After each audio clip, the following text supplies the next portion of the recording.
Brown says, get that India. Big boy. Call an ambulance! Maybe call a police! Oh, what a shot! What a shot! Campbell killer! Hello and welcome back to another edition of the Tip Sheet Podcast. As always, I'm your host, John, also known as 4020.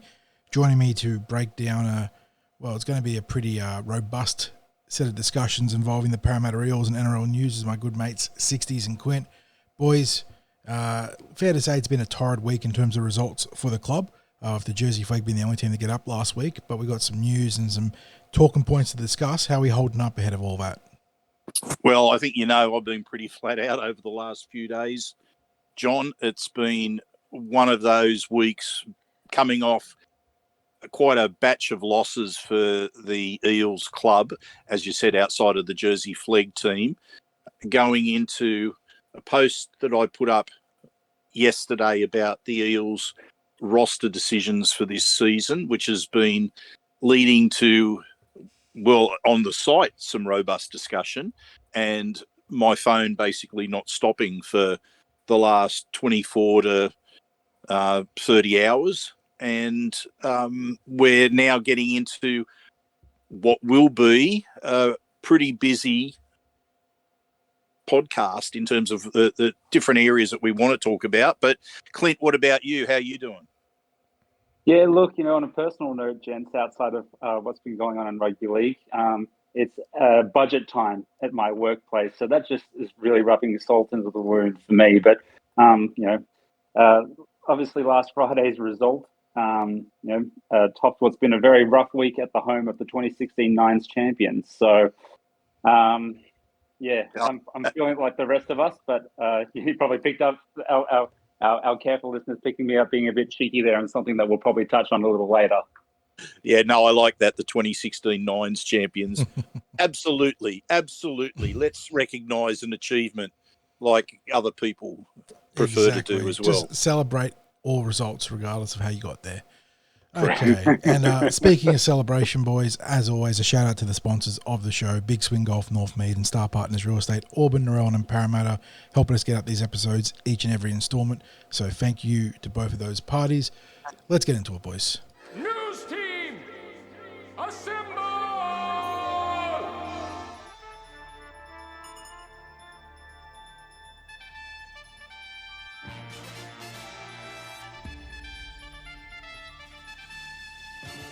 And things are so bad that I'm back in charge, 60s, so that gives you an indication of how we're going.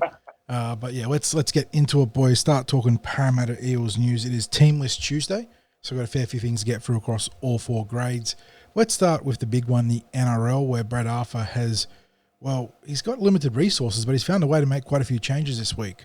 Team List are coming with changes to all three positional groups, the backs, the spine, and the forward pack. Let's start with that back line. Isaac Lumilumi comes onto the left wing to replace Wanga Blake. Blake drops down to reserve grade. In the halves, you talk about players owning the team. Dylan Brown comes back. He's got a lot to do and not much time to make it happen. He pushes Dejan Arce back down the reserve grade. Joe Ofahengaue comes into the starting team. Is this his first start since he transferred across and got the calf injury in the first game he played? I believe so, yeah. Yeah, so he gets his second start for the club in that case, and he replaces Ofaki Ogden, who also drops back to reserve grade. In probably the biggest twist of Team List Tuesday, Joey Lussick comes into the starting team, and not only comes into the starting team, but he replaces Brennan Hands completely. Hands dropped to reserve grade. I don't know if he's been rested, if they've identified something that he needs to work on, but that's how the cookie has crumbled. Ryan Madison moves from the interchange to the left edge in order to shore up that leaky defensive side. He'll obviously partner Dylan Brown, but also Bowie Simonson and Isaac Lumilumi. On the interchange, Luca Moretti is the lone returning player from last week's bench, if I'm not mistaken, because Andrew Davey was starting. He's now on the interchange. Wirram McGregor has been rushed back into the team after one reserve grade game back, while Makasi Makatoa has been recalled into the extended roster, the interchange roster rather than the extended roster. Speaking of the extended roster, boys, most notable inclusion, Arthur Miller-Stephen. I don't know if that's a nod to the young rook or if that's just a sign of how stretched we are for resources right now. But that's how Team List Tuesday has shaken out for our NRL team. What are your thoughts looking at this lineup?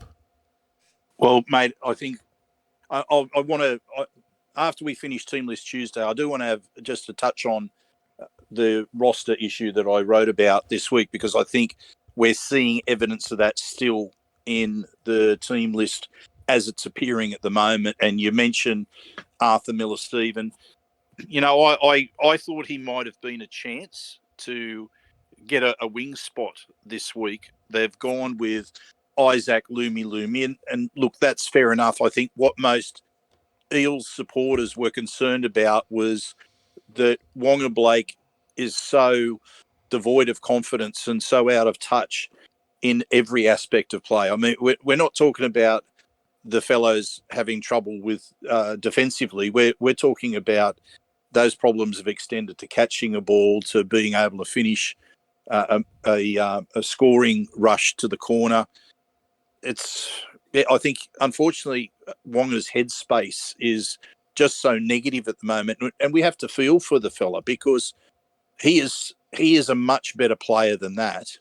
And whether he can get back to his better playing days with a change of club or a change of scenery, you know, if he goes to the Super League, whatever the case may be, but Wonga needs a change, or he just needs a break away from the game just to recharge his batteries and to get him feeling positive. And I think when you see a player that they look so down on themselves, I'm hoping that the Eels welfare department's looking after him. I'm sure they are. Like, I shouldn't say I'm hoping. I'm sure that they are looking after him, because you just don't like to see it, do you? I mean, it is more than a form issue as far as I'm concerned. Do you think I'm on the right track, or am I barking up the wrong tree with that, fellas? No, I don't think so, you know, and as an extension of that, you know, we have to remind not just ourselves, but everyone that these are human beings who have human experiences and human emotions. And, you know, I don't want to unfairly speculate, but, you know, his form line would suggest that there's probably something a lot more serious going on in his life than rugby league at the moment. And if that is the case, again, I don't want to speculate too harshly here, or incorrectly for that matter, but, you know, I'll leave it at these are humans. And if he is going through something, I hope he's getting the support that he needs from his inner circle. Yeah, it's important to separate criticism of Wonga Blake, the player, where you can say he had a bad game, and then piling onto him onto social media and other channels, you know, telling him how bad he is at the game and how much he sucks. You know, he's had a bad game. Okay, move on. Yeah, it sucks for us as fans that we've had a player playing poorly, but that's the end of it, as far as I'm concerned. Yep, 100%. So, looking back at the team list, of the obvious change with Dylan Brown, and without question, we've missed Dylan both in attack and defence. And you can speculate and say how many tries would not have been scored if Dylan was in the team, especially over the last few weeks, because Dejan had quite a good run across his first month of football. But when it's come to the last 3 or 4 weeks, then it's been a bit tougher, which it is for any player who is yet to have an established NRL career. So he's still in the early stages of his NRL career. That consistent high-level NRL football, it's not what he's used to as yet. So we've paid the penalty for that extended period that Dylan's been out. As I said, you can speculate about how many tries that he would have prevented with not just his positioning, but his defensive decisions and just that ability to cut down half breaks, like before they even eventuate into full line breaks. He's an absolute marvel at reading what's going on. But then you also look at the absolute dearth of tries that have seemed to have occurred now with on that left-hand side. It's not happening, is it? Like there just isn't a threat. How many times did we go to the left last week and it just wasn't happening? Yep. So I think that's obviously a big change. You spoke as well about Brendan Hands. Is that a tough call the BA's made, like to completely omit him from the 17? Or if he prefers Joey Lussick, then do you understand him only going with one dummy half? I tend to err on the side that he's a casualty based on the way in which we want to manage our middle rotation. And Junior has had a very long year and a half of football. I think I read somewhere not too recently, and it certainly supports the eye test, that he's played the most amount of available rugby league games over the last year and a half, 2 seasons almost now of any player. And he's had to play plenty of games without Regan Campbell-Gillard, his partner in crime this year. So, I dare say that Brendan in this instance may be a casualty for how we want to manage those minutes. And, given that we've got an all-forward bench and we've got Wiramu Greg also returning, who only played limited minutes in Cup last week, it's about managing the minutes of those two players, and then as well as the rest of the middles with whatever plan we go into that into the St. George game with. Yeah, and the starting of Joe Off-Ngawe, that's a big step up for Joe. Now, I think as far as Joe's addition to the team this year, we haven't seen the best value from it as yet, to be fair. I mean, we're not seeing him at his best. I think for us to see him at his best, he needs an Eels pre-season. Absolutely correct. Without that, it's like he's a guest out on the field still. And don't get me wrong, I watch him at training. He's fully invested in being part of the squad. He talks a lot to the younger players. He's a big talker out there, and he encourages the other players around him. It's just that because he's only been an addition over the last few weeks, it's one of those ones where you can go, he's new to the squad. Like, you can literally see he's new to the squad. And and I'm not sure if it's that they haven't really defined his role or what his role will best be, or whether he has trouble with it out on the field.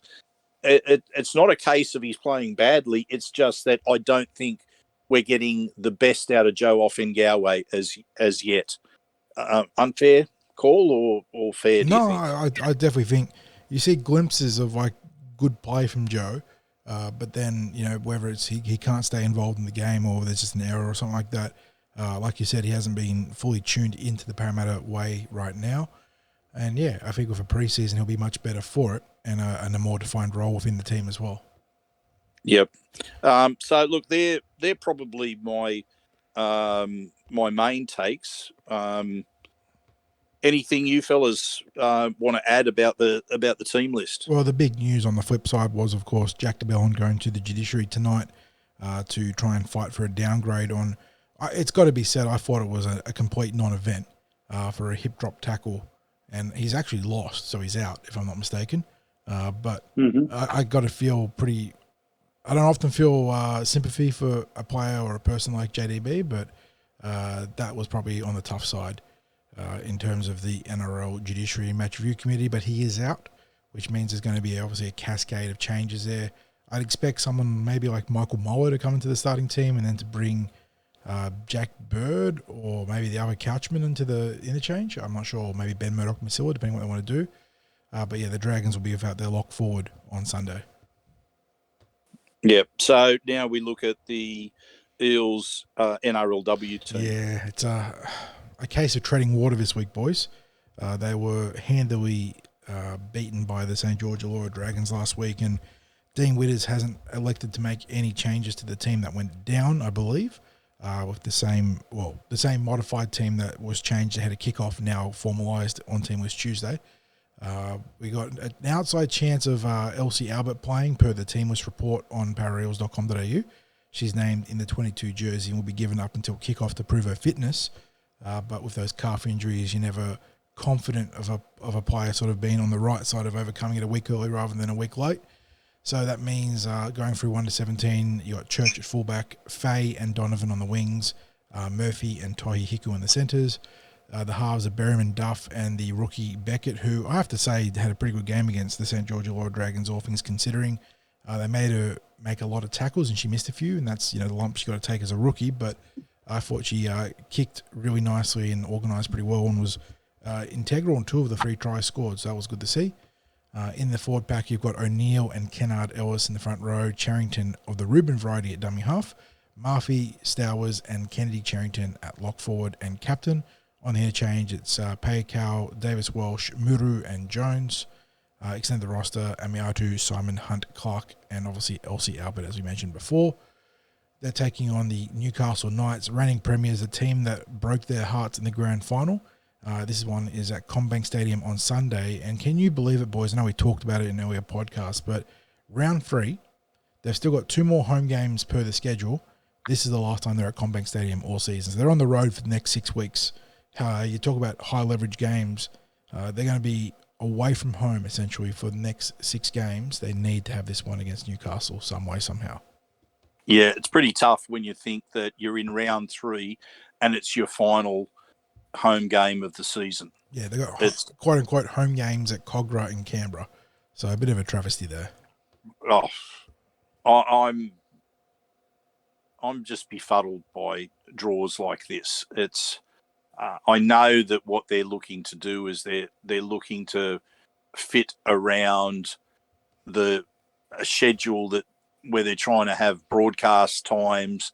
They're trying to make best use of venues, be it double headers or fitting in with other NRL games. But when you can only get 2 home games in a season, that doesn't help to sell. And look, the Eels do pretty well when it comes to sponsorships and what have you, but it doesn't help to sell membership, season tickets. Exactly. Yeah, it doesn't help to build an interest in the team because people aren't in a position to go and see them live as much as they'd perhaps like to. I'd be quite happy to if they. It's obviously a challenge to play. You're not going to play too many standalone games at Combank Stadium with an NRLW team at this stage of the competition's development. But, the Eels have got their setup there at Granville Park. A good number of people turned up for a trial game. I'm sure they'd be able to get a decent roll-up, 2,000 to 3,000 people at Granville Park, which would give a great atmosphere there. So, but as I said, that's not a decision for the Eels. That's a decision for the organisers of broadcasting and the NRL themselves. So, we move on. There's not too much can say. Of course, the other thing is too, the thing we have to face is that the team has already played a couple of sides that weren't tipped to feature in finals football and come out not just losing, but losing heavily. So is it realistic to expect that there are any chance of winning this week? Maybe. I know we've got to. We'll be discussing these things in the preview. So it's you have to be incredibly optimistic, I feel like. I know it sucks to sort of spell it out that way, but based on what we've seen in the first 2 weeks, the issues with the effort and energy on both sides of the ball, like you said, Sixties up against what was seen as on paper one of the weaker expansion teams, even with their cohesiveness from the Harvey Norman's Women's Premiership, and one of the weaker established rosters in the Dragons, a team like the Eels that had a lot of its talent plundered away. Ironically, the Eels obviously signing 2 players from the Dragons themselves who we haven't seen on the park yet. But yeah, it doesn't bode well. It doesn't augur well for what's coming up here, especially when you take on a team like Newcastle, who has an absolute superstar at fullback in Tamika Upton and a really handy set of players alongside the Southwell sisters. You've got in the forward pack Yasmin Clydesdale, Caitlin Johnston, former Eel Rima Butler, who, based on what we've seen from some of the other Eels running around the NRLW this year, I expect to have a huge game. Christian Pio has been outstanding for the Tigers. The pair of players out at the Sharks, Ellie Johnston and Nevada George is at the Tigers. but they've all had really strong starts to the season, so I wouldn't be surprised to see Rima have a big game as well on Sunday. Well, I think you might remember last year, I was a big fan of Rima. Yeah, Butler. out of the preseason, you sort of highlight her as one to watch.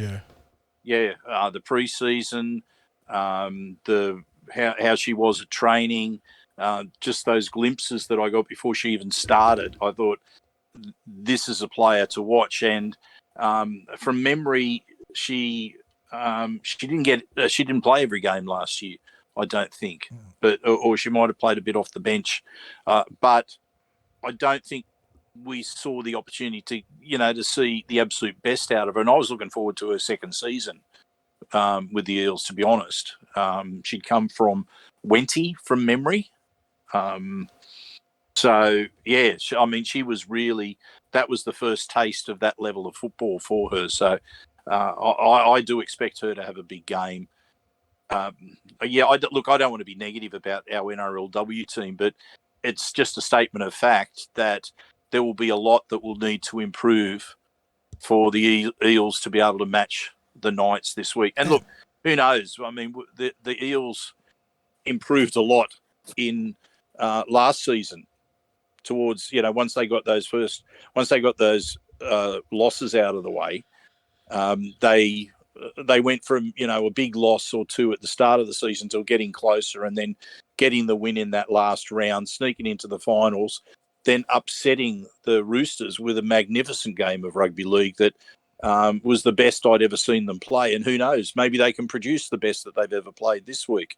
They've certainly had an extra week to prepare with Rose Beckett at halfback and a couple of different combinations with players in the swapping centre and wing positions and back row positions around. So who knows, maybe Dean Witters has struck on the right formula, and an extra week of preparation and training might be just what they've needed, and they can crack it this week. But anyway, supporters get the chance to get out there and get behind them this week, and we'll talk more about it in our preview later in the week. I certainly hope you're right, Sixties, because I think the realist in me thinks that there's probably a parallel discussion with the NRLW sort of along the lines that we're going to talk about shortly with your blog from yesterday in terms of the NRL's sort of strategy and recruitment. I feel like the Eels might have gotten the formula wrong in 2023. Yeah, yep. Okay, the New South Wales Cup, mate. Yeah, New South Wales Cup, lots of changes as alluded to in the NRL team with a lot of players dropping down, some players coming up. Artie Miller-Stephen will be fullback. You got Chris Tupu and Wanga Blake on the wings. Jeremiah Masia is in one centre slot with the rookie Lachlan Blackburn coming up from Jersey Flegg. He gets his cap, or maiden cap rather, in New South Wales Cup this week. Dejan Arce and Jordan Rankin at halves. Kai Rodwell, Offahi Ogden, the bookends with Brendan Hands going in at dummy half. Jack Murchie, Charlie Geimer and Dan Keir in the back row. Jaden Yates, Jonte Junior Befameza, Nico Apelu, and the second rookie debutant, Noah Reid, coming up from Jersey Flegg alongside Lockie Blackburn. These boys are playing at 11 o'clock a.m. out at Kellyville Park on Sunday. So I suppose you can make that jump from Kellyville to Parramatta. Might be probably a spot of bother trying to find some parking, but there is a chance to go from Reggie's to first grade. But yeah, the Eels taking on the Dragons 11v9, so it's pretty much academic for both teams, I believe, in this grade. Is it a top 8 in Cup? I can't keep track of stuff. I'm pretty sure it's top 5. Yeah, so it's pretty much academic at this point because both teams, or the Dragons, are 5 points adrift of the 5th place Panthers, and the Eels, well, they're about 6 points, 7 points, is it? 7 points adrift, so they're miles behind. Have a look at the points differential. No, I choose not to. I reject reality and substitute my own. With the Sunday morning kickoff here, looking at this Dragons team. I mean, we know Alexander Lobb from the junior pathway 60s. There's Trey Stewart, the other Fido brother. Zach Herring, Paul Turner. So it's not Tau Tau Mong is probably the biggest name in terms of NRL experience there. It's not a loaded team. There's probably a chance to get the win here, add a little bit of credibility to their season results. But again, this is about player development. So AMS, Lockie Blackburn, obviously big hyphen, Jonte Junior Befameza, Charlie Geimer, Noah Reid. They're all the players you're looking for to have good games. Yeah, and we've seen a different mix of the Jersey Flegg players and even SG Ball players get a little bit of a taste of New South Wales Cup level football, which I think is a pointer to the future about what's going to happen with the New South Wales Cup squad next year. I'm hoping that that's the case. I'm hoping that it's the case as well when it comes to who has full-time contracts, full-time training contracts as well at the Eels, whether it be on second tier or on development contract deals. But anyway, I think we've got that preview that we will conduct later in the week. So I don't want to do too much of a dive there, but we've still got the case where we've got a back rower playing at centre, and it's an RMC winger as well, holding a spot in the team. Yeah. If you've got to bone the pick, it's those two spots, I think, where obviously you don't want to be throwing young guys into the fire, but Samuel Luizu's playing Jersey Flegg this week. I don't see any reason why he shouldn't be on the wing instead of Tupou, or in the centres instead of Momasia. You know, it is, it's frustrating. Yeah. I mean, we don't have an answer to that. I've watched a little bit of the Jersey Flegg. I haven't had a chance to look at the New South Wales Cup. To be honest, I'm not sure whether I will because of what the scoreline ended up. So I think the result speaks for itself. It's really tough to watch the New South Wales Cup when they're struggling like they are, because part of you wants to see something encouraging. And I don't know if it's possible for a player to stand out or to put their hand up to be selected when the team's getting 40 points put on them. Is it possible, Clint? Look, you know, I think you guys hit the nail on the head before in terms of, you know, at this point, it's just about getting some development games into the players of the future in this grade, because, you know, a chance at the finals is gone. But, you know, that doesn't mean that we shouldn't take advantage of these games to get this experience and these guys see how they react, and, you know, because it's ultimately going to frame what their preseason schedule is going to be, you know, and it's going to create a hierarchy for the future, as you're alluding to. So, you know, there'll be some tough lessons for some of those guys, and, you know, it's absolutely been hard going. And to some of the points that we'll be discussing very shortly in terms of the roster, you know, no one, yes, NRL has felt that, but, you know, we really see the depth of the problem in the second tier, and how much they've uncharacteristically struggled this year compared to seasons gone past. Yep. Okay, John, we may as well dive into you taking us through the Jersey Flegg team. Yeah, the last team to talk about before we get into the big talking point with your blog. We'll start at fullback as always, Arpa Tweedle. On the wings, Komalafi and Ethan Martin, Richie Penasini and Samuel Luizu in the centres. Joshua Lynn has dropped back to this grade with the return of Dejan Arce to the New South Wales Cup. He will partner Ethan Sanders. No Blaze Talangi this week, boys. I don't know if there's injury or suspension. I think there might be an injury. Okay, well, hopefully a bit of luck there for Blaze, because he's been got that sort of Sean Lane-itis right now in terms of the injuries this year. Been through the ringers. In the front row, Brock Parker and Tony Mattelli are on either shoulder of Matty Arthur. Jock Brazel returns from a one-game suspension. He'll partner Max Tupou on the edges. Nicholas Lenars is the lock forward. Jacob Davis, Saxon Pryke, Sam Tuolvaiti and Lance Forlima round out the interchange. Araz Namva is the concussion substitute. And these boys play 3:30 p.m. on Saturday afternoon out at New Era Stadium, which is the Parramatta venue for those that aren't sure of stadium names. And they're taking on the Dragons. And this... you talk about those clutch or high leverage games, this is a big one. Last week they beat the Storm, and that was one they had to have if they were going to make a push for the finals.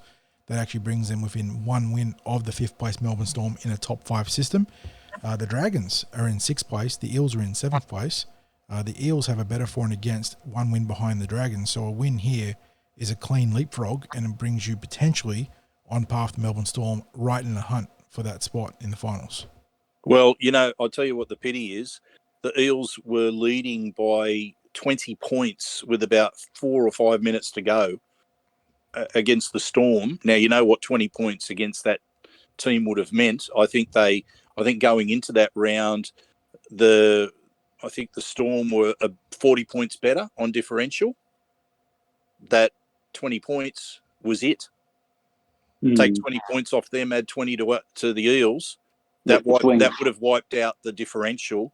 Instead, they conceded 2 late tries and the Eels won by 8 points. Now, it was a more comprehensive. It was the sort of comprehensive win that they should have delivered against the Storm when they played them at Kellyville, and it was a late try to the Storm in what was an error-riddled match from the Eels that week that literally handed the Storm the victory. And it was a real shame. Now, when I say handed the Storm the victory, the Storm were a bigger team than the Eels that day. And I thought that the Eels did well to come back in the second half the way they did and get the lead. But, so last week they were able to avenge that first round loss. And you'd have to say that they do have a genuine chance of playing finals football. We've put a line through the New South Wales Cup. I like the fact that they've got Tony Mattielli. He hasn't just moved back from New South Wales Cup. They've had a change of position for him. They've got him playing in the middle. And I suspect that he was struggling on the edge. And he played a much better game in the middle of the field last week against the Storm than he had been playing on the edge. Now, admittedly, he was playing on the edge in a higher grade, but fellas, I honestly think Tony Mattielli has his future as a middle forward rather than as an edge forward. And it has a lot to do with defensive positioning and decisions and also where the strengths are. And I think Tony's great strength is almost in a Tim Manor sort of way, in that he can do strong charges, get to his stomach, get up, quick play the ball. And I think there is a place for people who can be strong performers in that aspect of the game within the team construct. And I think that's that's actually one of his strengths, just that power in which he carries the ball. And I think he's got very good leg speed. He's quite athletic for a front rower, and I think that would be to his advantage to have a player like that in the middle. So I like his inclusion in the Jersey Flegg side as a middle. Brock Parker's a consistent quality performer. Budz Arthur, well, you don't need to say too much about him. You've got potentially the best, the person who delivers the best pass in the club at dummy half in the Jersey Flegg team. Jock Brazel's basically swapped places with Charlie Geimer for a period of time now. Mm-hmm. When I say a period of time, that's been a couple of weeks. Jock obviously out through suspension, but the previous week. But Charlie's getting a little bit of a taste in New South Wales Cup. Jock's come back from his short stint up in New South Wales Cup back into the Flegg team. I think they're important changes. Be interesting to see. You said, and I agree with you. You can't see why Samuel Luizio wasn't playing in New South Wales Cup when they're using a second rower in the centre or a Ron Massey Cup player on the wing.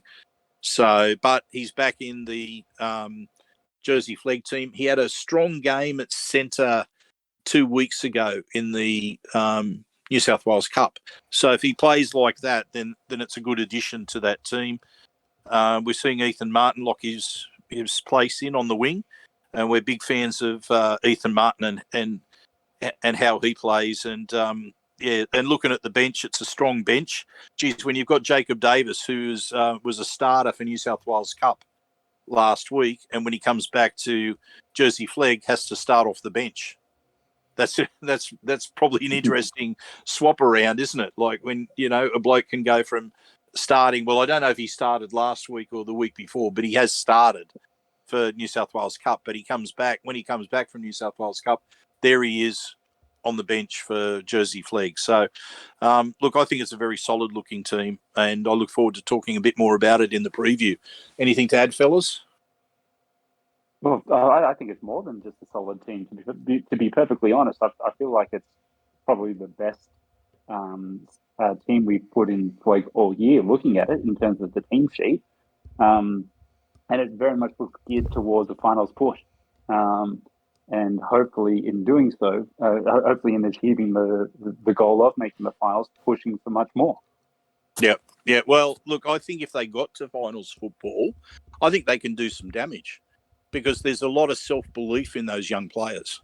There really is. So, yeah, I agree with you. I think if they can get there, and that's really the only thing, and they're in a similar position to the NRL in that they've still got a bye to come. So they've got a guaranteed 2 points in there amongst their matches. But they have to make sure that they get these matches like they did last week against a team that was ahead of them, get the match this week against a team that's ahead of them. But they also do need some matches then to fall their way. They have to keep winning, make sure that have a situation where the Storm will pick up a loss before the end of the year. And, if they can get that loss, then they're in a, then it becomes, I think it then becomes a matter of for and against.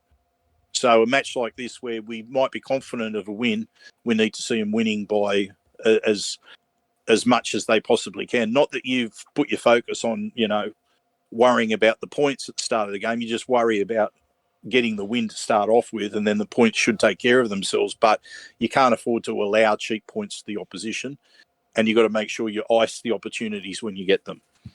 All right, boys. So, Let's put a wrap on the team news there, because water cools around Western Sydney have been ablaze. Ablaze, I tell you. With a certain blog that was put up yesterday, where an intrepid blogger by the name of Sixties, don't know if you guys know him, put up a diagnosis or an autopsy, depending on your perspective, I suppose, of Parramatta's 2023 season in part 1, an incomplete roster. And it's lit up the comment section. I've had a lot of people pinging me about it, let alone your phone going off the hook, 60s. So there's a lot to break down here, and it's obviously a multi-part series.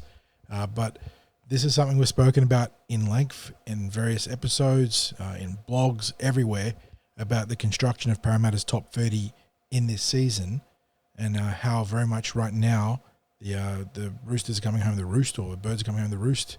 The eggs are hatching in the bad way. I don't know how you want to spin that, analogy however you want, but yeah, the Eels are very much in a hole when it comes to their roster. Yeah, part 2, I'm going to be looking at player availability, which then ends up going hand in hand with an incomplete roster, because if you've got, as soon as you start getting significant numbers of players who are unavailable and you've got an incomplete roster, then you are talking about disaster looming. Or the team's always walking on thin ice about how far they are able to survive. And really, to be fair, for much of the season, I think the Eels, in retrospect, have performed admirably when you consider what limitations there were with the roster. And, yeah, look, my phone's gone non-stop. If it hasn't been text messages, it's been phone calls.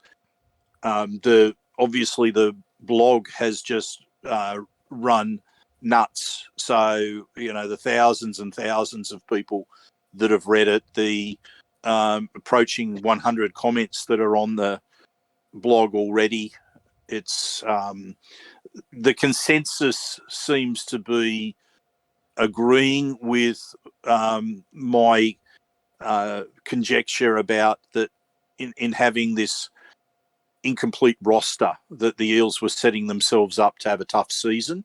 There are, of course, many factors that go into the season, which is why I'm having a series of posts. But when we break it down and look at the fact that the club hasn't got past having 28 players on the roster for the year, they started off with 28, but it wasn't really 28. because No. Nathan Brown was never going to play. So it was effectively 27. We were looking at only having 7 specialist outside backs on the roster. I mean, let's think about it.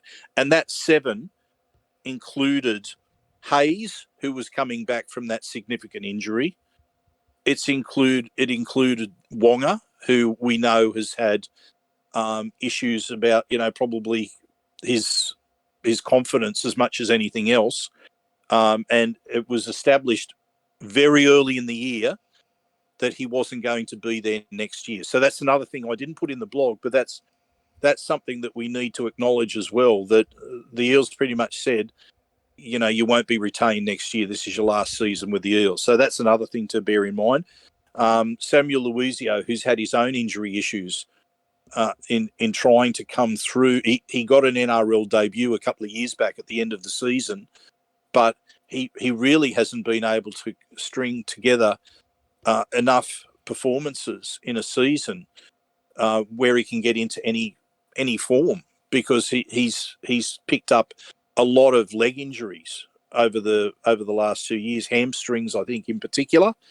And then we're talking about Bailey Simonson, who himself had a significant injury. It was in the grand final, wasn't it? The shoulder injury on the big line break at the in end. the tackle from Dylan Edwards.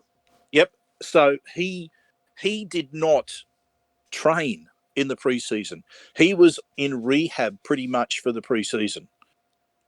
So again, what we're talking about is not only are the numbers narrow and thin.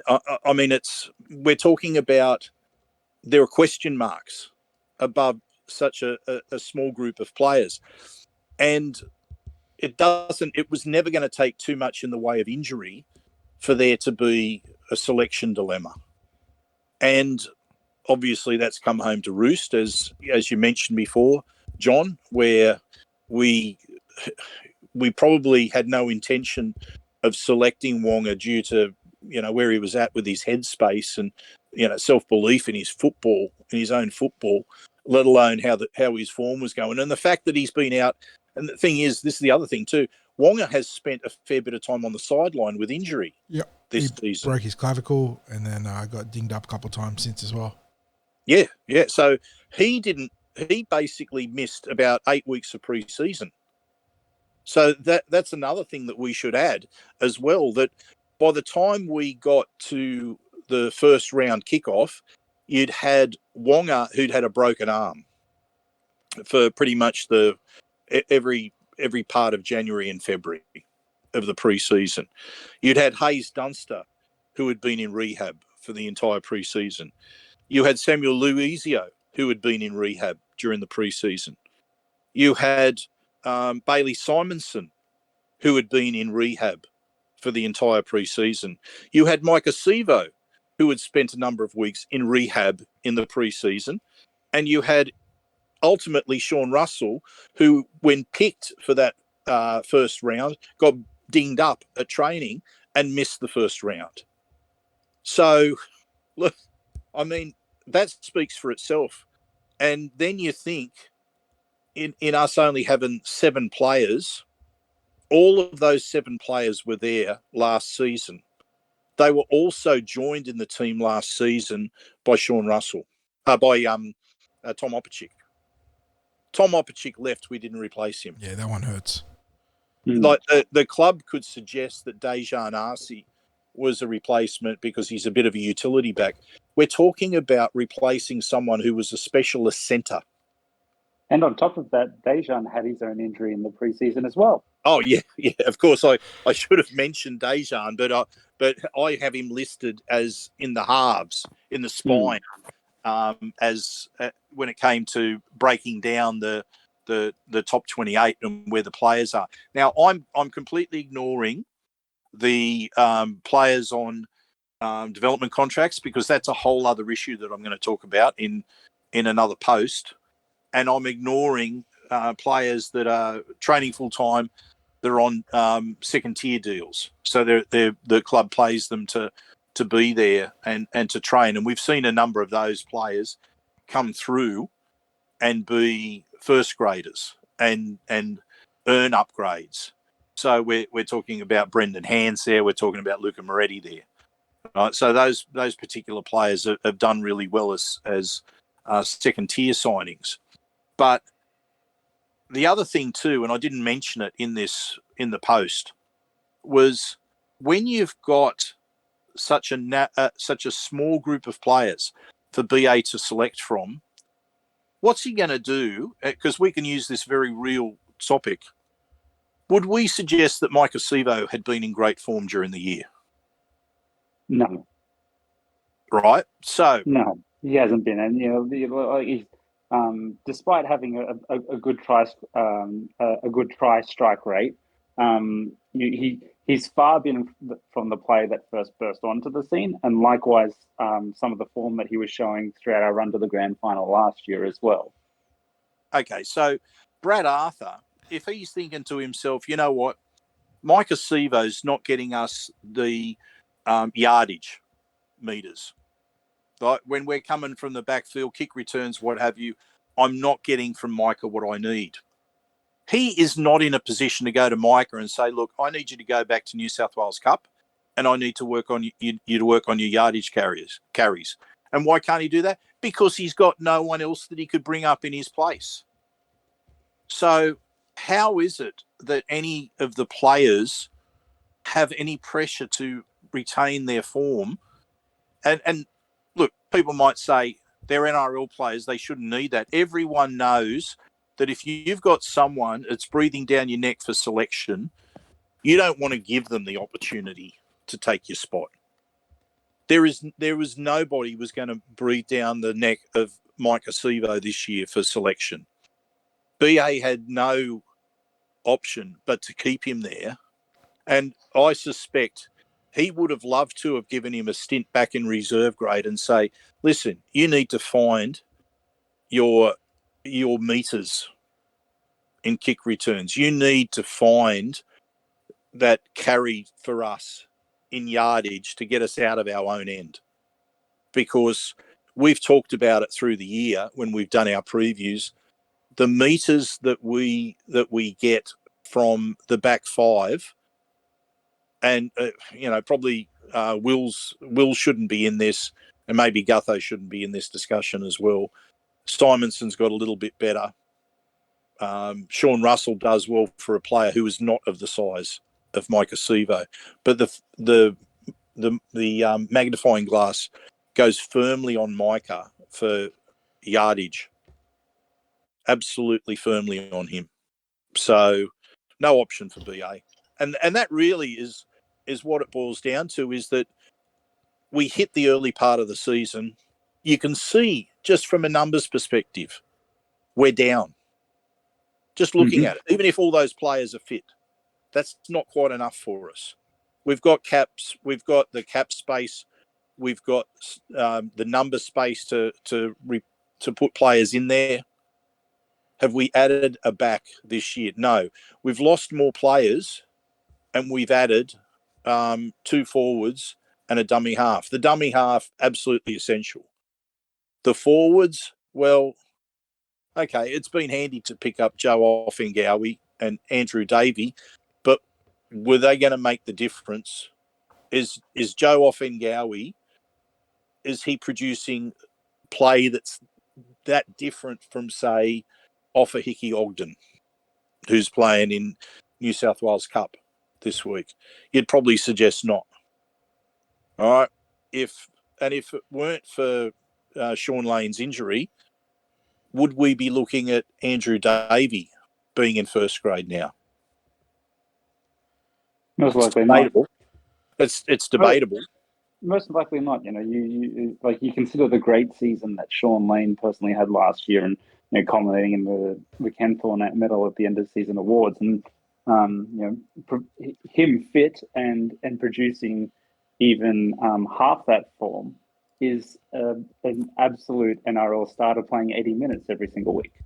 Yeah. So, I mean, look, I think we're pretty well placed for middle forwards going forward, where we've probably got some interesting edge and middle forwards coming through from the juniors, and maybe be still another year or so away from being able to dip their toe in the water. But again, I come back to a total of 28 players to start the season, not going above, going down at first with the retirement of Mitch Rain, the moving and Jake Arthur moving on, the retirement of Josh Hodgson following injury, although the retirement's not confirmed, but we know he's not playing again this season. So we've gone down, and at no stage, unless there's been an internal promotion, I don't count an internal promotion in this regard. If we had space to sign players to add NRL value, and we had the money to add NRL value, we haven't added NRL value. And so my question is, from that post, what do we need to do? What does the club need to make changes in to ensure that that happens? And my belief is from my observations and from the bit that I know, we've got people that are hardworking in R&R, and I believe we need more resources in that space. It is an increasingly difficult job. You've got clauses in rugby league players' contracts that make it hard to secure certain players. You've got player agents who have connections at other clubs and who play games with the clubs and can make it hard for you to secure those players.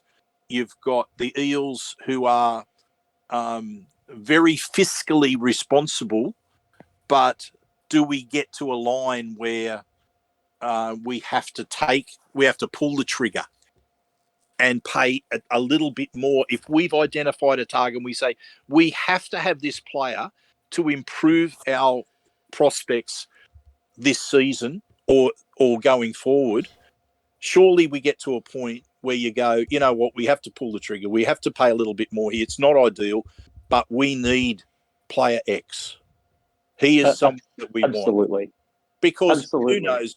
The fact is, we might have a certain dollar amount in our mind, and they're not random amounts. They get, the club works off things like the typical dollars for player X in this position, who the top earning players are in that position in the NRL.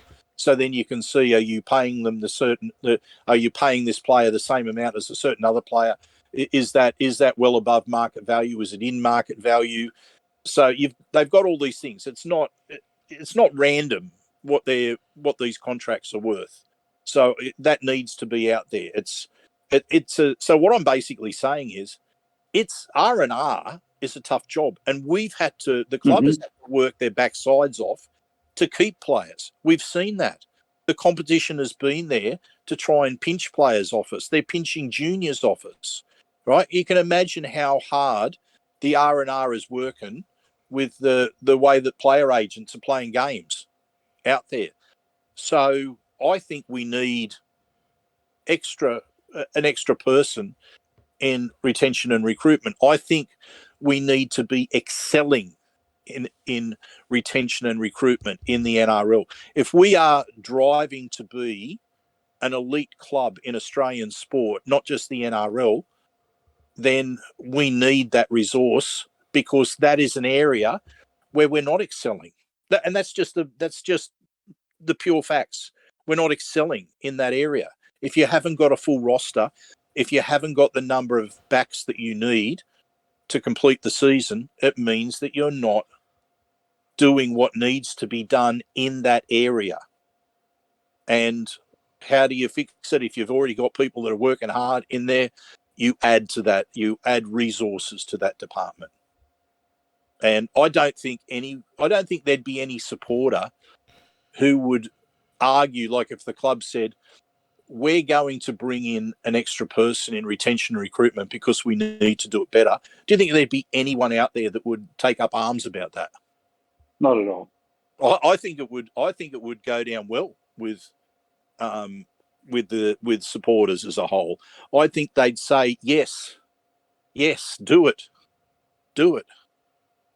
So anyway, And again, as you said, it's brought up plenty of points of discussion on TCT. As you fellas have said, you've had plenty of contacts on your phone and messages, and I've certainly been inundated myself. So we'll see what part 2 will bring. I'm hoping to get that up in the next day or so.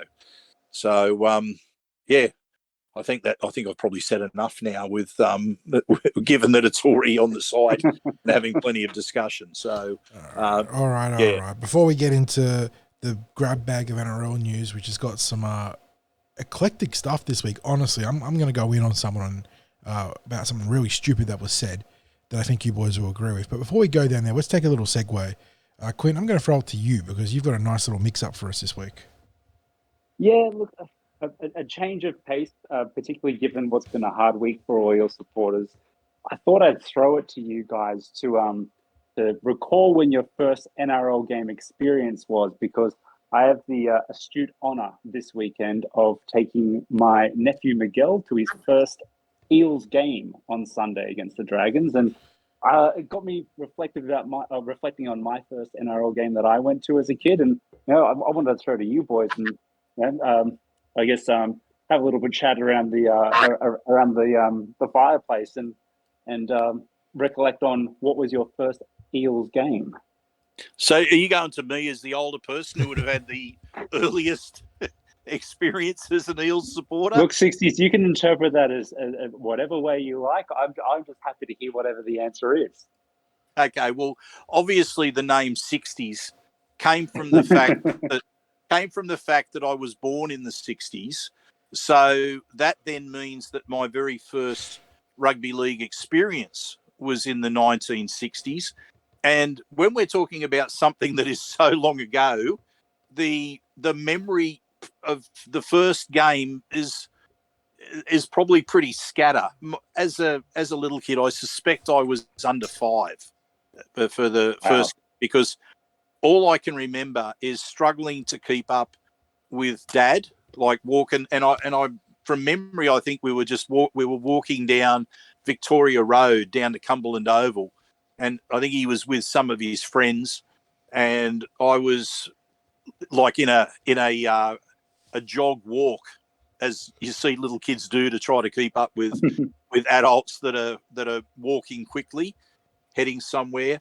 And then really from there, it was a case of trying to see the game between people who were standing up, which I think at the old Cumberland Oval was not an unusual scenario. Like once you got to a crowd of about 12,000 and upwards, then you'd see people standing out on the hill. So my memory is being over on what was the Eastern Hill, trying to watch it. The next recollection I have is again a fairly similar age, except this time it was the family being there.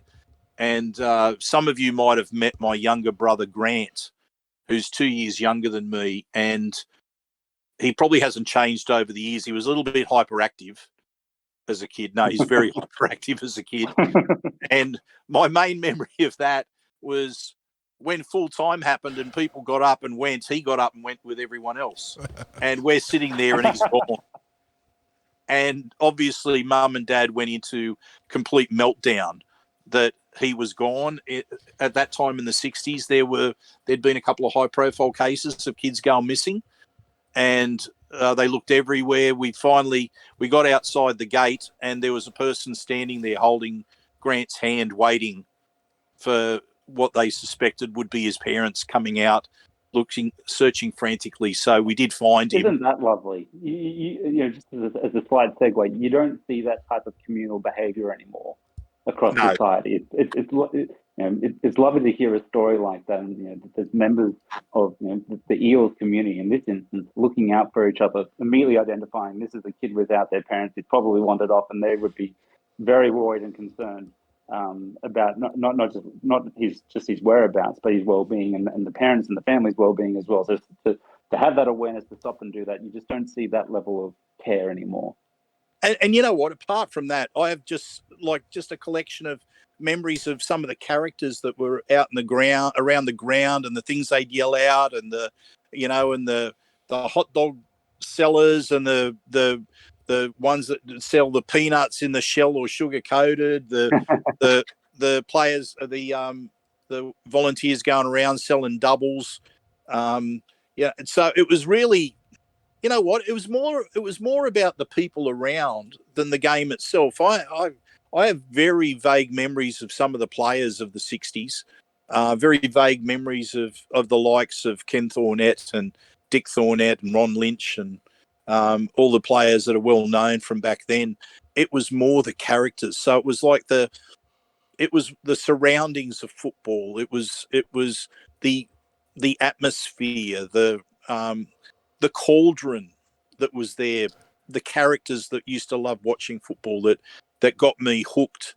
And Parramatta was the local team, so that was it. But look, I brought on a little bit of a treat because I've got Yoko with me, and Yoko would have had her first experience going to an Eels game. You might be able to help me with the year, fellas, because it was the year that in a particular game, Piggy Riddell did his dance in the in goal after scoring a try. Are we talking about 2000?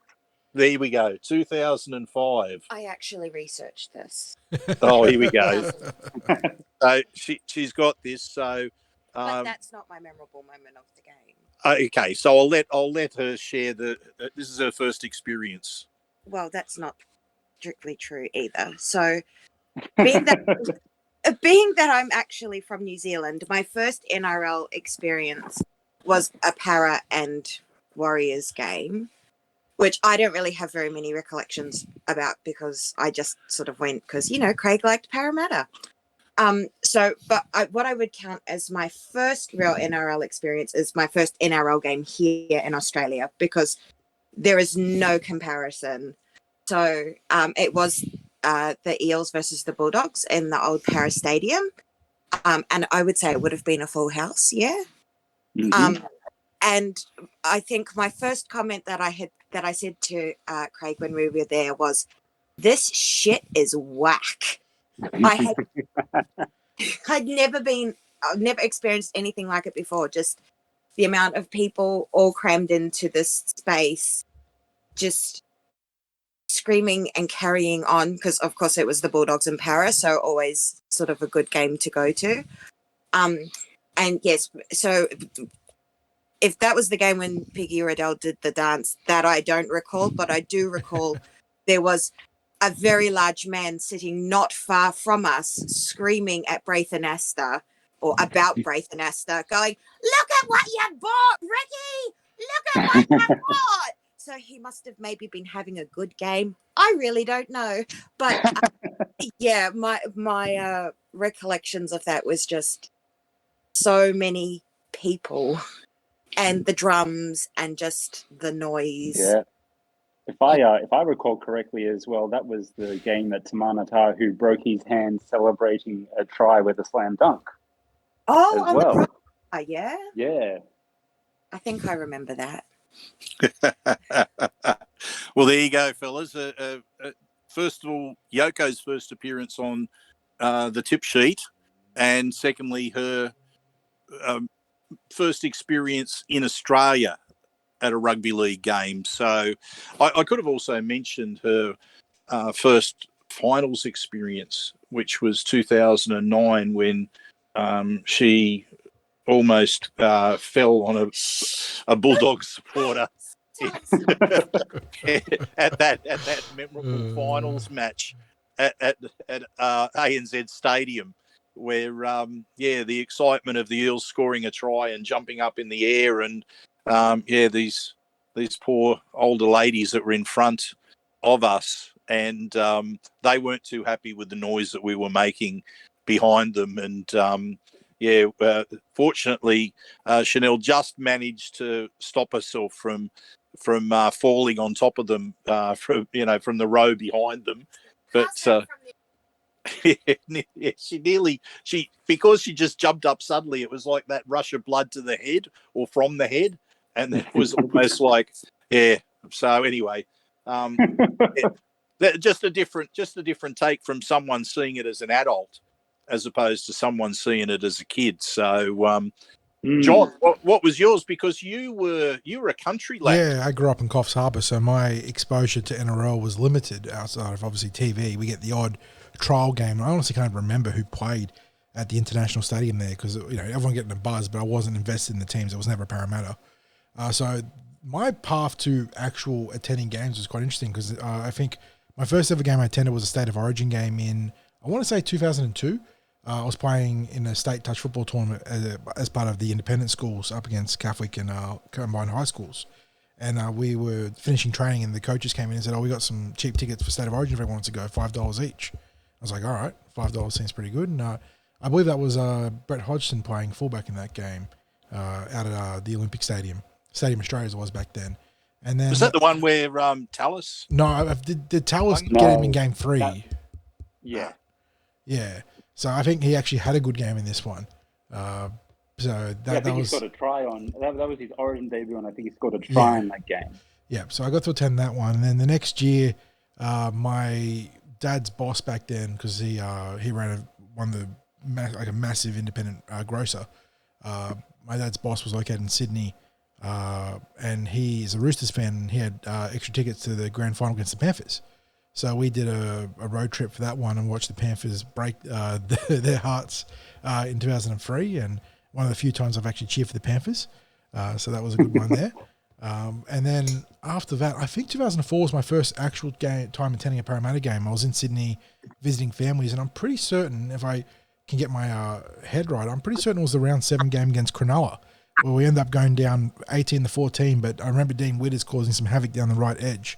I would have been sitting in what was then at Parramatta Stadium, the Cronin side, so where we sit still, Sixties in the new stadium, and probably just a bit to the right of where we sat, and on the right side of halfway.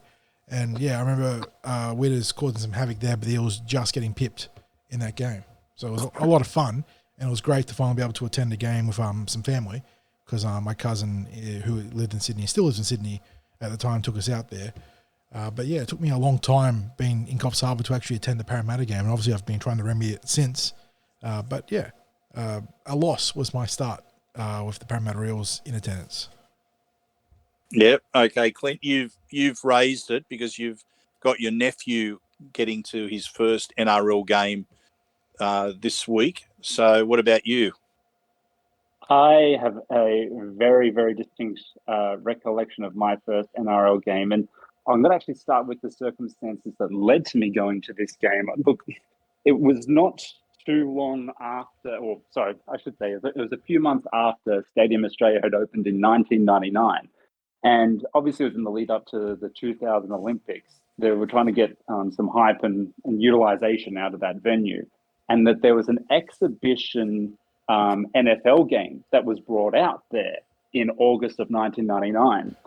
And I'd been badgering my father, for wanting to go to attend an NRL game and to attend an Eels game in particular, because I was long ingrained as a supporter by this point, and just been badgering to go to a game, and times just hadn't lined up, with Dad's work at that particular point in time in our lives, and likewise, me playing a lot of weekend sport too, just not being able to physically get there. It was a little bit cost prohibitive for casual tickets for our family at that point in time as well. But we'd actually won some tickets to go to this NFL game, and the Eels were playing the Panthers at Parramatta Stadium on exactly the same day. And it turned out, Dad having these tickets to this NFL game, he goes, "Are you interested in going to this? It's a sold out event." And this is at the point in time that the Olympic Stadium had well over 100,000 capacity. It's going to be a pretty big event here, and once in a lifetime type of event. And I said that I don't want to go to that. I want to go to an Eels game. And with that Eels game being on the same time, so it turned out that our neighbours had tickets to that Eels game, and we traded our NFL tickets for the NRL game at Parramatta Stadium on that August. I think it was a Sunday, off the top of my head. Sunday the 8th of August 1999, to go out to Parramatta Stadium to watch the Eels play the Panthers. And I remember getting to the ground and making our way into, probably would have been about the 30, 20-metre line of the then Kenthor net stand, meeting some other Eels supporters there who very kindly shared their fish and chips with me. And, you know, these were some guys that were, they were probably like early 20s at that point in time. I was 9 years old at this point, with my 7-year-old sister and my dad by my side. And it was a very, very eventful first game to go to, because the Eels ended up being 1-point victors, and there was 3 sin bins in the game as well. I remember Jim Dimmick from Parramatta being sin binned, likewise Matt Adamson and John Cross from Penrith both being sin binned, and Mark Guy getting a lot of attention from the Parramatta faithful. And, you know, with the hype and excitement of all those events taking place, and Ben Custo being the hero who kicked the field goal in that game, I was absolutely hooked from that point. And you know, I'd been a member of the club for probably about 18 months prior to that. Had a non-ticketed membership at that point, where I just get the little merchandise pack that was put together. And I think it was by that point that I started berating my dad that I want to do this every week or as much as possible. And for a few years after that point, we started attending a few more casual games. And Dad had grown up a Newtown supporter, so he had sort of fallen out of love with the game. And I think it was by that point, you know, me becoming acquainted with rugby league from a viewing perspective and a supporter's perspective, wanting to attend more, that helped him find his interest in it again. And you know, it wasn't too long after that we'd both become season ticket holders. You know, it's looking back on that, was that the game where when Dimmick was sent to the sin bin, there was audio of a game where the referee said to Dimmick something about, you know, you've hit him. Of course I did. And then he goes, of course I have. I smashed him. Right. I think you might be missing a word there. Yeah. We selectively left it out. I remember the audio well, because I remember there was a point in time that I had a WAV file of that audio, and you know, for a very long time in my childhood, it was a source of great humor to me. But no, if I recall correctly, I think that particular sin binning moment happened in the game against North Sydney. But I could be wrong. I feel like this is something Para through and through would know off the top of his head.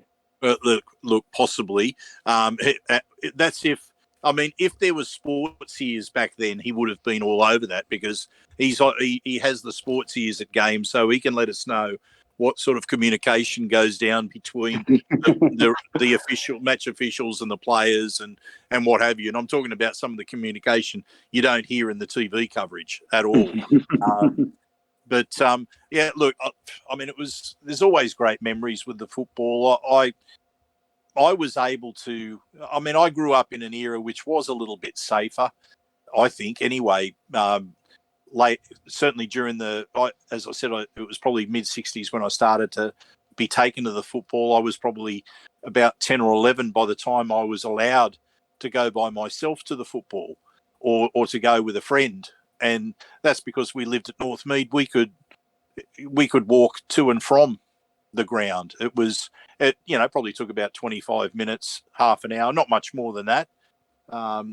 Growing up at Northmead, it wasn't what you'd call a tiring walk to get into that end of Parramatta from Northmead. And I used to sneak in at half time if I didn't have any money, because they'd open the old Cumberland Oval gates when it was half time so the crowd could come out whenever they wanted to. And believe me, at half time in a lot of the games back then, the crowd was ready to leave. Yeah, and then as a teenager, I started going by supporter bus to away games. Got the season ticket to Cumberland Oval, which was the old cardboard season ticket with the hole punch, and then that was it. You know, once I started going on my own, and then going as a teenager to the away games, I was locked in. It was football season was something that any little bit of pocket money was spent on all the magazines. It was spent on going to games. And I'm sure Mum and Dad flung me a little bit of extra money as well to be able to squeeze all of that in. So, and it's probably never changed. I've probably continued to spend too much money on football, going to the football and what have you. We're all guilty of it. I think very similarly, Craig. There was probably a good 2 or 3 seasons there that I had every copy of Big League.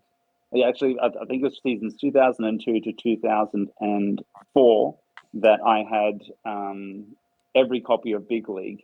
And obviously, part of the thing that was obviously super impressionable on me and wanted to get all of that information was the record-breaking season that was 2001 preceding that. And by that point, after a couple of mediocre seasons, I dropped the habit. And then by 2005, we won another minor premiership again. So, there was something I certainly made the connection in my very, very early, late childhood, early teens at that point, that my big league purchasing habit or lack thereof was a correlation between us having a good season or not. So, but mate, here's the important point. The Big League magazine was the official organ of the New South Wales Rugby League. Just emphasising that to you. That was its. I'm trying to think who would always say that. Was it Rex Mossop? I'm sure it was. I can hear it in Rex's voice, but I'm not sure if that's revisionist history or not on my part. Look, it might be because you were probably too young when he was last on television. So certainly was too young when he was last on television with any regularity. But at the same time, there was always sound bites everywhere. In whether it was in little snippets of what would be shown on TV and archive footage and things like that, or likewise anything that might be periodically played in speakers throughout the grounds and of those times. Even as a kid who didn't have those regular touch points, you were certainly aware of who people like him were when you start becoming more acquainted with rugby league. Well, you couldn't ever escape his tautology. So no, mate. Look, really great for you to suggest that we have this discussion just to get a little bit more light-hearted and reminiscent after the heavy-duty discussion of the Eels team list Tuesday, and then my post that's gone up about the Eels roster. So I think we're now ready. Now that that's sort of like that mental break that we needed. I think we're ready to tackle this. We've had the palate cleanser list. Yeah, we've had the palate cleanser. I think we're ready, John, to hit the NRL news. Yeah, let's power through it because we are running deep into this podcast. Let's start with an interesting one to come out of last round. The Panthers handled the Sharks comfortably. Was it 26-0, 28-0? 28-0 clean shutout there by the Panthers. But on the defensive side for the Cronulla Sharks, Cam McInnes carved out a little bit of history for himself, going over a tackle a minute, 81 tackles in that loss. Incredible. 3 missed, 1 ineffective. So, he kept the missed tackle count down real low and, powered out an insane amount of tackles. I've seen guys go 60-plus tackles before, but this is, genuinely historic. So, well done to McInnes there. I'm interested in the blokes next to him who must be pretty low in their tackle for him to get 80. Like, seriously, either he's pulled a Nathan Hindmarsh flop festival for a large number of those tackles, or the blokes around him aren't making the tackles, because for you to register 80 tackles, right? If you look at the minutes in possession for the opposing team, and then you can work out how many tackles per minute he would have had to have done in that game. I mean, that would be astonishing just in that. You could literally work out how many tackles per set that he would have been responsible for. While you're chatting away, I now want to take a dive into that. Because it'd be interesting to know the possession stats for that game, because you think for the opportunity to even make 81 tackles, there's probably something like at least a 55-45, more likely a 60-40 possession split at the very least, a 55-45 possession split. So here it goes. It's so the Panthers had 60% possession. Yep. There we go. Time in possession was 33:49, which was a full 10 minutes more than the Sharks. So let me see. Has it got how many tackles that were made? So the Sharks made 407 tackles. So they're saying basically that McInnes made 1 in 5 tackles. Yeah, he's made For a 20% start. of the team's tackles. Yep. And of that 33 minutes in possession, so there's 251 runs that they've made. So he's made, if you're assuming every run is met with a tackle. Yeah, a third practically. A third of all tackles. Like, what, do they never get out to the wing, or is he lurking out on the wing? Like, in all honesty, like, I know he's obviously, his work rate has been phenomenal, but to be credited with 80 tackles in a total team tackle count of 400, and as I said, you're averaging 2.5 tackles per minute that the opposition's in possession. Like, Astounding. that is astounding. I mean, look, I guess it's possible, but it's probably more possible if say 4 out of every tackles is up through the middle, and he's not at marker. If he's made the tackle, got up and run back, like, as I said, like, I mean, you occasionally see people do 2, 3, maybe 4 tackles in succession, but my goodness. I'd imagine he and Isaiah Yeo were very familiar with each other come game end. Oh, it would have to be the case. But I mean, what's the tackle count of the others that are around him? So Britton Nakora's made 17 tackles, so he's probably, he might have bludged it a little bit. Well, you got Blake Brayley, who I'm just pulling up the stats now. He is credited with 45 tackles, 7 misses. Yep. So he was at least involved. Yes. Look, I guess the stats say there was very little that happened out wide, because I'm just looking at the stats. Will Kennedy isn't credited with making a single tackle. But no, he didn't play, did he? He's down to 0. Sorry, my apologies. I'm having he had 5 minutes before he did his hammy. Yeah. So he's, but then you've got Sione Katoa 4 tackles, Jesse Ramian 5, Connor Tracy 5. The big numbers are coming from Braden Trindle with 11. So, the outside backs aren't making too many. But again, I just look at that and I go, 81.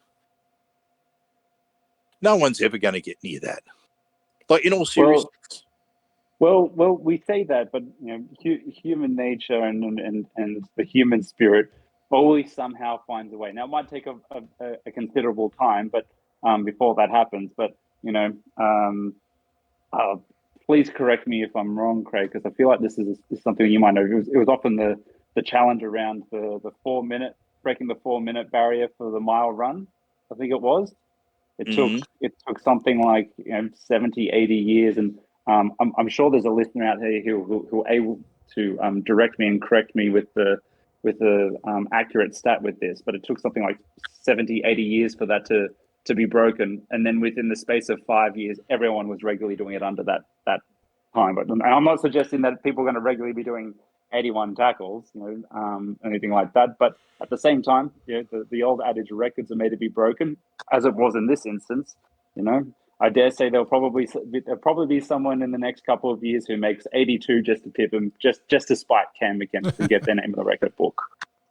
Yeah, well, I mean, that was a big thing when the 4 minute mile was finally broken.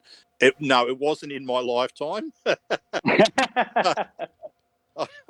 I can't say that, but the the bloke was famous, Roger Bannister, who was the British runner, was the one who was famous for that 4-minute mile. But you're right. I mean, it's been beaten that many times since then, and I think it's it's heading towards 3.5 minutes. I think something like that. I mean, you can imagine that when you were a long way from the 4 minutes, to suggest to someone that it could get down heading towards 3.5 would have been regarded as impossible. But humans being what they are, as you said, you do wonder where the limit is, however, because there has to be a logical end where no one can get past a certain time, where someone will come out with some freakish time and no one will be able to beat it ever again, because it just isn't. As the saying goes, it's not humanly possible. Well, I'm still going to be stunned if anyone ever gets up over that 80 tackles in a game. I guess we've had situations where players have got over the 60 tackle mark, and you have to have that scenario where a team has to really dominate, the opposition has to dominate in possession. The unfortunate reality is you've got to be getting your backsides kicked to be an opportunity to make that many tackles. Yeah. So it's not a record you necessarily want to be in a position to get. No. And you know what? It's probably a case where because the Sharks defended as much as they did without conceding as many tries as they could have, like maybe there were other teams that might have conceded a lot more tries than the Sharks. True. The fact that they were defending and holding on for a long period of that game, probably does contribute towards that. So anyway, big new record to Cam McInnes. And moving on now, the Melbourne Storm raised eyebrows and got plenty of noses out of joint last week when, ironically, against the Parramatta Eels, they celebrated, 25 years of NRL premierships? And, fair enough, going back to their 98 title or 99 title, whichever one it was. 99. Fair enough with that one and a couple other ones, but the cheating bastards are still celebrating 2009 and 2007. And, it's rubbed us the wrong way for a long time, boys, and going back to when it all came out in 2010 and all the discussions about who should be awarded the title in vacancy, and all those sort of things. But the fact that the Melbourne Storm players were never punished, even though some of them knowingly signed 2 contracts, and the carry-on has been about how unfair the players were treated in the wake of that, came up again with Billy Slater, who's been one of Rugby League's leading men this year, the way he's championed the Queensland team to a series title or series championship in the State of Origin arena. But he's come out with a very out-of-touch reality deflection zone sort of take on all this. He has defended his club celebrating the 07 and 09 titles, which were cheated against Manly and Parramatta in particular, although, of course, the argument being that there are other teams that run to the grand final that also got done. Although the Eels beat the top 4 in the run to the grand final in 2009. So, Just saying. Moving on. This is a quote from Billy in regards to his argument as to why the players should be able to celebrate the titles. So do we just wipe their careers, or do we acknowledge that they contributed to the game? They went through the pre-seasons. They went and put their bodies on the line. I can understand people's opinions and the decisions not to approve of that, but I think looking at it from a point of view that it wasn't televised, it was done to a crowd of Storm people and was done to the players, or for the players, sorry. If you don't like someone's haircut when you're walking down the street, do you go and voice your opinion to them, or do you just keep walking and ignore it? If you don't like it, just ignore it and move on with your life. So like I said, the reality deflection zone in full effect right there. The NRL made a massive mistake when they allowed the Storm to keep the trophies, to keep celebrating these titles as if they had won them.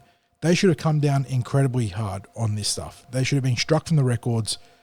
They should have, in my opinion, promoted Manly and Parramatta to the vacant titles, even though it would have been a bittersweet pill for both those teams. The fact that they've allowed Melbourne to carry on like this for years now has created this culture in Melbourne that is just frankly bizarre. What it's done is it's enabled the disassociation that's happening with this. And the thing that really gripes me about this is that the players absolutely separated themselves from the actions of some of the administrative officials when it's the club who has been punished and they, as employees and members of the club, suffer the consequences. Now, I get that for quite a few of the players that are there, and hopefully all of them, that they're unaware of the actions that took place there. But you suffer the consequences as a club. You celebrate the wins as the club. You suffer the losses as a club. And to completely say, yeah, but that was them. That wasn't us. Billy's using the example of someone with a haircut and voicing their opinion. It's also the same as like, if you see using that methodology of thought. You see someone doing something illegal, and then you'll later question on it. You just because you weren't the one that's involved in it, you choose to absolve the truth. It's like, well, that's called obstruction of justice. Yeah, it's a terrible John, analogy from Billy. Yeah, my take on this, John, is that the players, they've got this arse about, right?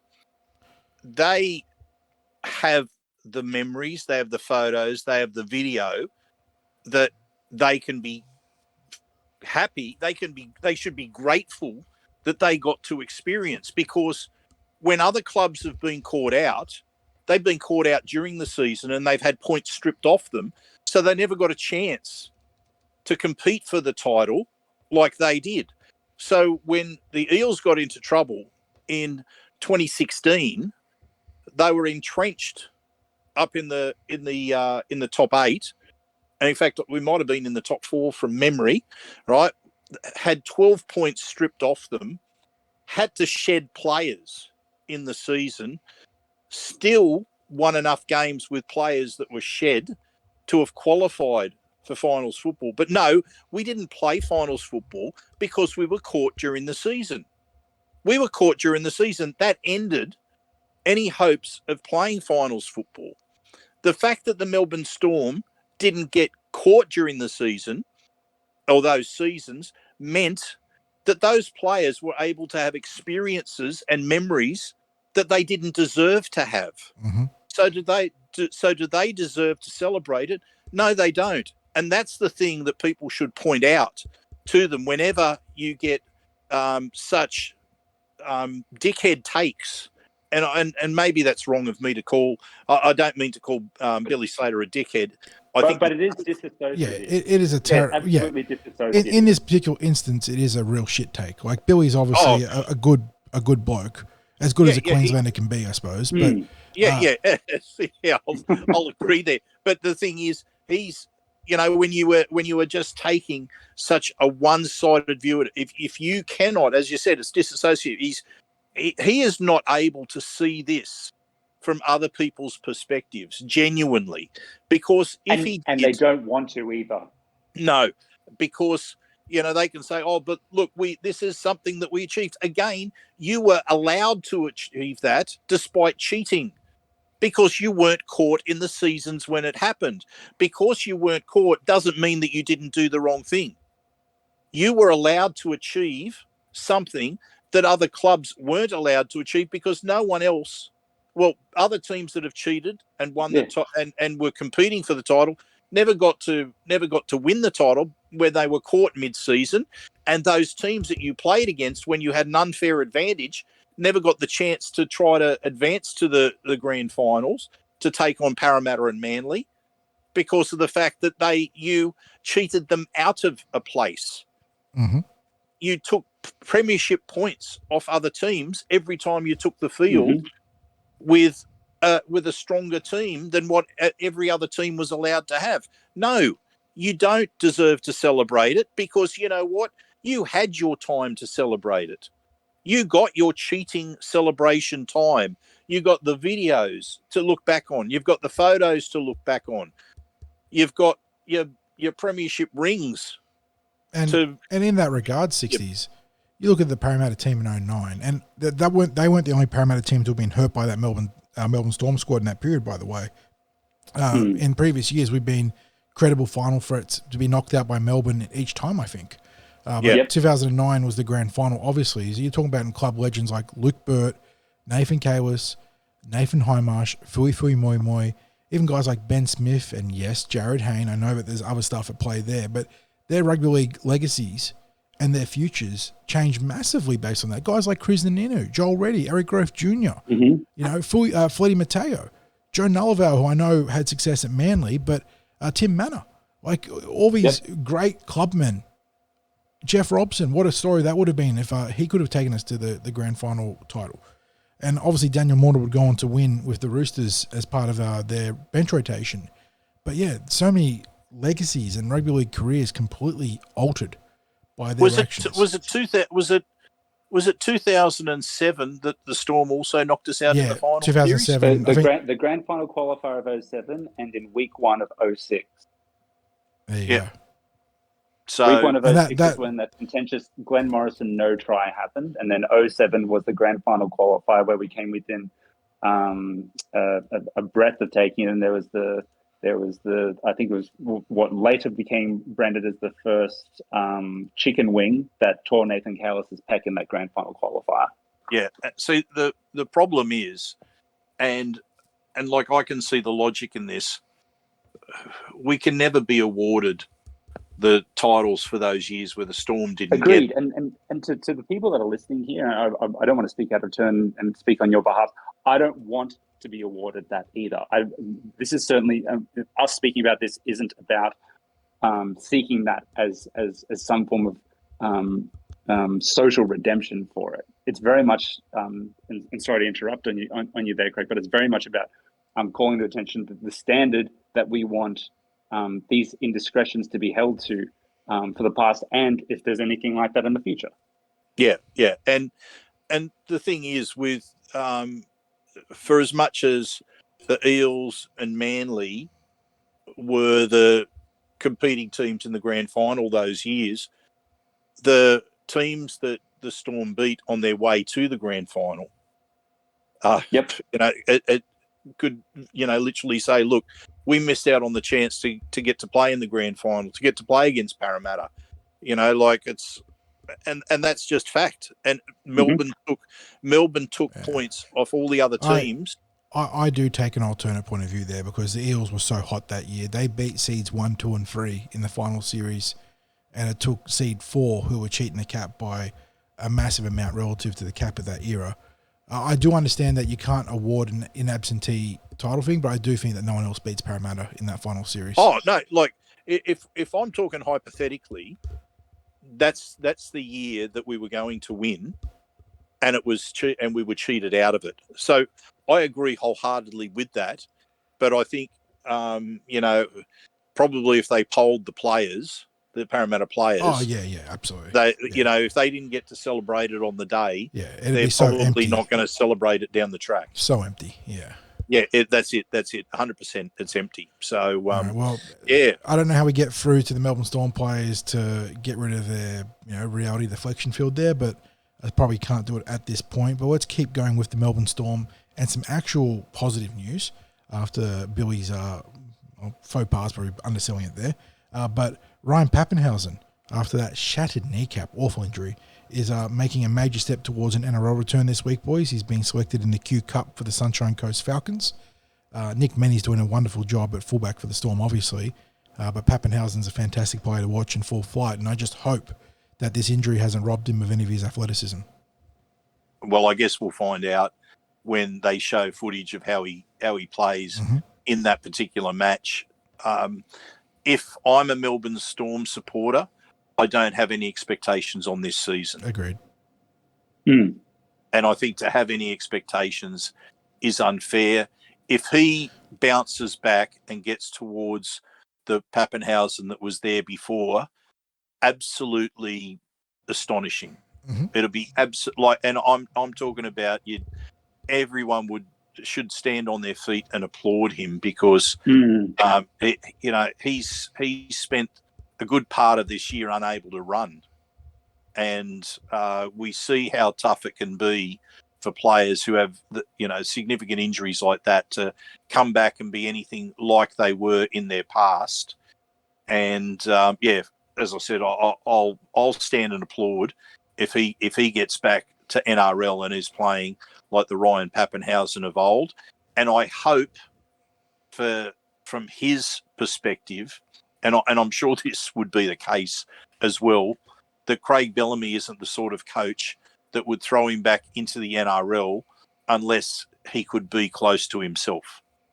I don't think he put him through making an appearance unless he was up to making an appearance. So I think he would play the long game with him and, get him back towards where he needs to be. And I think that's simply getting his confidence back, playing Q Cup, and if it works out that he goes okay in his first match, a few more games in Q Cup and maybe finish the year there.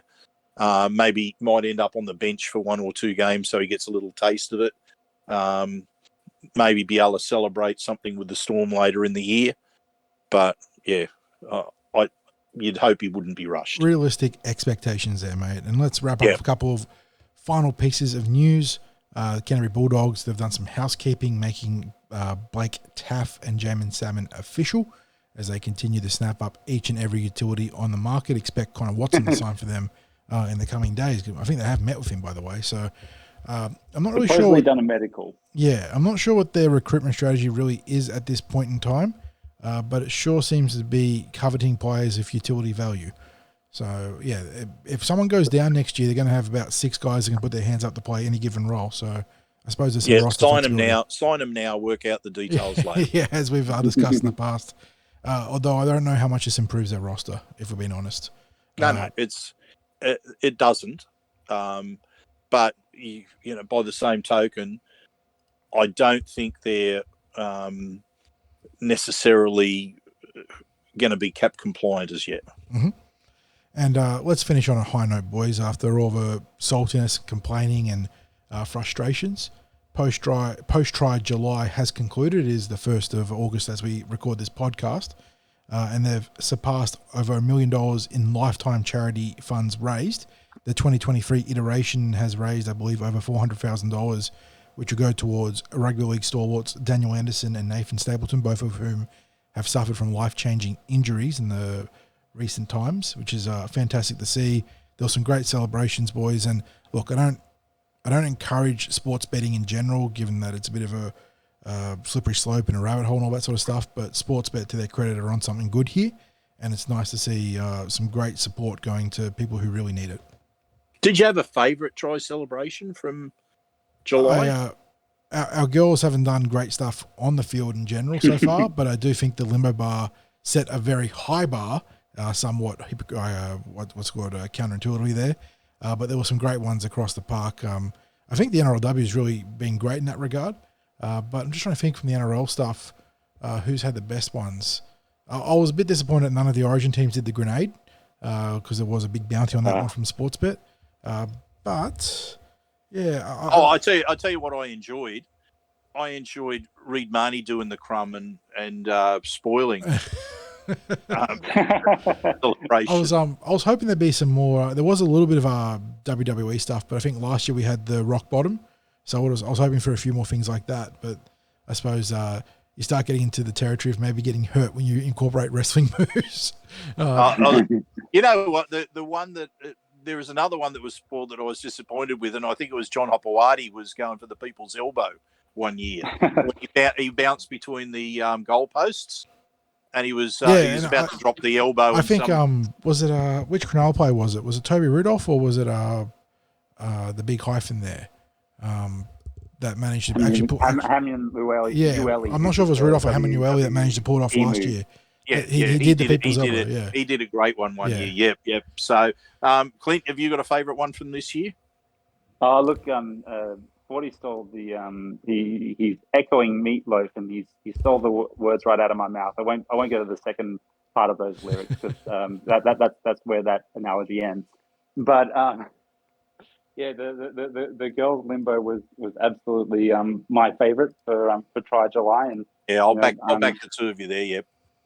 I think what I love about Try July though is that there's it's a great creative outlet for the players, and it's a real feel good story and great positive publicity for the game of rugby league, and it's nice to see that the betting agencies can contribute positively with it, and for the causes that they're going to, you can't get much better than that. So it's a pity that it was a tough month for our Eels because we didn't see too many try Yeah. celebrations even when we scored. Because they're very much consolation handshakes and pats Yeah. on the back, weren't they? yeah, and rush back to get in position to hopefully get another try. That was basically it. There wasn't the big celebrations. And you know what? And I mean, look, that's a shame because I mean it was a great cause, as you mentioned, the fundraising that went on there, and the fans enjoy it. It just didn't coincide with a great run for our Eels, so we probably didn't get to enjoy it ourselves as much as others. We had to look forward to watching games of football that didn't involve our Eels to see some of the try celebrations. So There's definitely a Matty John show skit in there somewhere about clubs appointing specialist post-try consultants and getting guys like Piggy Riddell in to try and coach the new generation about how to correctly celebrate tries. Copyrighted, trademarked, patented. Matty John's show. You have to be hitting up our good man John for any royalties for the use of that idea. Mate, I think we pioneered discussing specialist roles in clubs when we spoke to our favourite Tigers supporter in the early days of the podcast, who had taken on a role as the hairstylist, team hairstylist, in the bubble for the Eels. So anyway, okay, well, fellas, I think we've got to the end of what has been another jam-packed podcast. Can I just mention as well that John and I are basically in residence at Parramatta Leagues Club this weekend. Yeah, we're there both Saturday and Sunday. So I know Celine and Dion don't have anything on you boys. So I mean, it's not one that the punters are going to be able to come and see. First of all, on the Saturday, but we're in there with the Blue and Gold Alliance Players Reunion on Saturday. So we're going to try to record some chats with some of the players of yesteryear. We'll be tucked away in the corner in Jack's Bar and Grill on their luncheon. John does have an official role in the function, so he's going to be looking forward to that. And then, of course, on the Sunday, we're there post-match, as usual, in Jack's Bar and Grill with our podcast after the match. We haven't had any legend player confirmed, but, geez, given that it's the Blue and Gold reunion on that weekend, I'd like to think there's someone that'll pop in and have a bit of a chat with us after the game. We'll have no shortage of players there. They'll be doing their lap of honour for people who at the game against the Dragons on Sunday. So make sure that you're there to be able to give a warm round of applause before the first grade game to the former players and officials of the Eels in the Blue and Gold Alliance reunion day. And actually, it's a reunion weekend for them, but that'll be the reunion day on match day. So look forward to seeing you all at Parramatta Leagues Club. Thanks once again to our sponsors, Big Swing Golf at Northmead and Star Partners Real Estate, Auburn, Narellan and Parramatta. Thank you to everyone for listening in what has been as I said, a jam-packed podcast. Thank you, Clint. Thank you, John. You've done magnificently well. Thank you as well to Yoko for making her first appearance on the podcast. And again, as I always say, go you mighty Eels.